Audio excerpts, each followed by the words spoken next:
আপনারা শুনছেন সাধন পন্থা থেকে পাঠ। এর আগের পর্বে শুনলেন উপাসক বা সাধক। আজকে পর্বে আছে উপাস্য।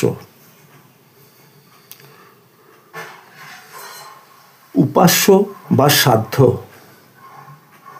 উপাসকের যাহা লক্ষ্যস্থল বা চরম গতি, তাহাই উপাস্য।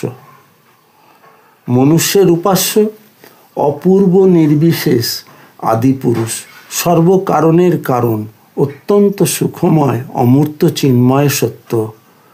তাহার কোনো উপাধি নাই, সত্যই তাহার রূপ ও সংজ্ঞা। তাই তাহাকে বলা হয় সদ্রূপ। তাহার প্রকট স্বরূপ অর্থাৎ মনুষ্যের দর্শন স্পর্শনযোগ্য, অনুভূতির যোগ্য বিকাশও আছে। বিশ্বের সব কিছুই তাহার বিকাশ, কিন্তু তাহার সমস্তই মনুষ্যের উপাস্য হইতে পারে না, যেহেতু তাহারা পরিবর্তনশীল, দুঃখময়। দেখা যায় মনুষ্য স্বজনের তৃপ্তির জন্য প্রাণপাত করিয়া সেবা করে, বিগ্রহ আদির অর্চনায় বহু ব্যয় করিয়া, বহু প্রকার কষ্টসাধ্য ব্রত অবলম্বন করিয়াও স্বজনাদি নিধনজনিত শোক, রোগ বা দরিদ্র পীড়নরূপ দুঃখের নিবৃত্তি করিতে পারে না। জন্ম মৃত্যুর অতীত হইতে পারে না।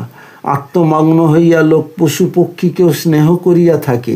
কুকার্যেও মনুষ্যের তন্ময়তা দৃষ্ট হয়, কিন্তু তাহাতে দুঃখের নিবৃত্তি না হইয়া বরং বৃদ্ধি পায়। সুতরাং যাহা হইতে সত্য জ্ঞান ও আনন্দ পাইবার উপায় নাই, তাহা জীবের উপাস্য হইতে পারে না। যে নিজেই বদ্ধ, সে অপরকে মুক্তি দিতে পারে না। অতএব নিশ্চিত ধারণা রাখিও যে সর্ববিদ প্রকাশের মধ্যে যে স্থানে সর্বজ্ঞত্ব আছে, সেই এক অদ্বিতীয় জ্ঞানাধার সর্বদুঃখাতীত আনন্দময় পরম পুরুষই বরেণ্য ভর্গ বা সদ্গুরু। এই সদ্গুরুই মনুষ্য সাধনার চরম লক্ষ্য, সৎপুরুষের প্রকট স্বরূপ। ইনি যুগে যুগে আপনাকে আপনি প্রকট করিয়া জ্ঞানালোকে অজ্ঞান তিমির নাশ করিতেছেন। সত্য সাধনার প্রভাবে উপাসকের চিত্তে এই সদ্গুরু স্বরূপ আপনি বিভাসিত হয়। কল্পিত মূর্তি চিন্তা দ্বারা ইহার স্বরূপ অনুভব করা যায় না। পূর্ণ জ্ঞানোদয় না হইলেও এই সত্যস্বরূপ প্রত্যক্ষ হয় না।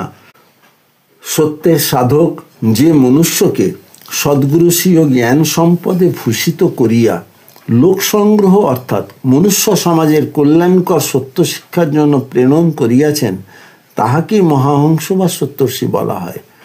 যে সকল সত্যাশ্রয়ী সপ্তর্ষিগণের প্রদত্ত বিদ্যায় সম্যক বিদ্বান হইয়া সদ্গুরু স্বরূপ প্রত্যক্ষ করিয়াছেন, তাহাকেই হংস বা সাধুগুরু। ইহাদের সমবায় সত্য সাধনের মর্ম সাধারণে প্রচারিত হয়। অতএব সত্যাশ্রয়ী বৃন্দের উপাস্য সদ্গুরু, অর্চনীয় আশ্রয় আচার্য ও সত্যায়তন।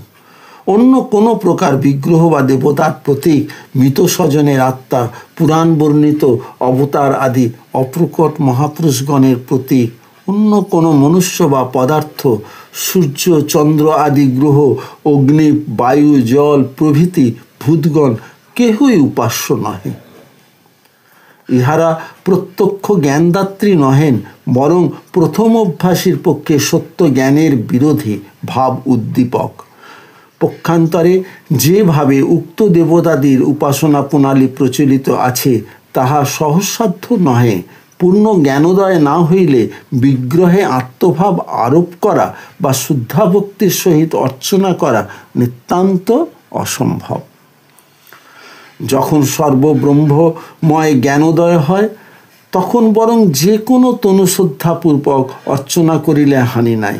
চিত্তপ্রসাদের নিমিত্ত তাহা করাও যাইতে পারে, কিন্তু এক অদ্বৈত সত্যের অনুভূতি না হওয়া পর্যন্ত বাহ্যিক অর্চনা উপাসনার উৎকৃষ্ট অবলম্বন হইতে পারে না। এই বাক্য দ্বারা নাস্তিকতা বুঝিও না, ইহাই যথার্থ অস্তিত্ববোধের উপায়। কোনো মনুষ্যই নাস্তিক হইতে পারে না। প্রত্যেক মনুষ্যকেই তদপেক্ষা শ্রেষ্ঠ শক্তির অস্তিত্ব স্বীকার করিতে হয়। যিনি সর্বশ্রেষ্ঠ আদি পুরুষ, কেবলমাত্র তিনি অপরের অস্তিত্ব অস্বীকার করেন না। সুতরাং তিনিই নাস্তিক হইতে পারেন, অপরে পারে না। তবে এরূপ বহির্মুখী উপাসনার বহুল প্রচলন থাকা সত্ত্বেও নিষেধের মোটামুটি তাৎপর্য এই যে তত্ত্বজ্ঞান লাভ না করিয়ে শুদ্ধা ভক্তির উদয় হয় না। তত্ত্বজ্ঞান লাভ করা প্রত্যক্ষ উপদেশ শ্রবণ সাপেক্ষ, জড়মূর্তি বা অপ্রকট পদার্থ জ্ঞান উপদেশ প্রদানে অসমর্থ।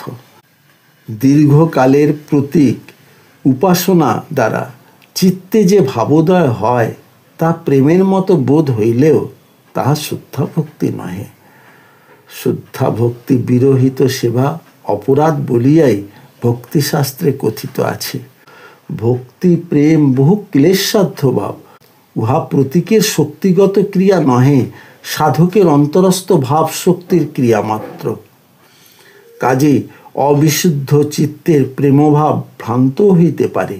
সত্যাশ্রয়ী একমাত্র প্রত্যক্ষ উপদেশদাত্রী তত্ত্ববক্তা ব্রহ্মবিদ গুরুরই অর্চনা করিবে। ইহার বিশেষ বিজ্ঞান তত্ত্বপ্রকাশ গ্রন্থ ও প্রণবতত্ত্বেই দ্রষ্টব্য। যদাত্মা প্রজ্ঞায়াত্মনাং সন্ধত্তে পরমাত্মনি তেন সন্ধ্যা ধ্যানমেব তস্মাৎ সন্ধ্যা বিবন্দনম। নিরোদকা ধ্যান সন্ধ্যা বাক্যায় ক্লেশবর্জিতা সন্ধিনী সর্বভূতানাং সা সন্ধ্যা হেকদণ্ডিনাম। ব্রহ্ম উপনিষদ। ওম সত্যম।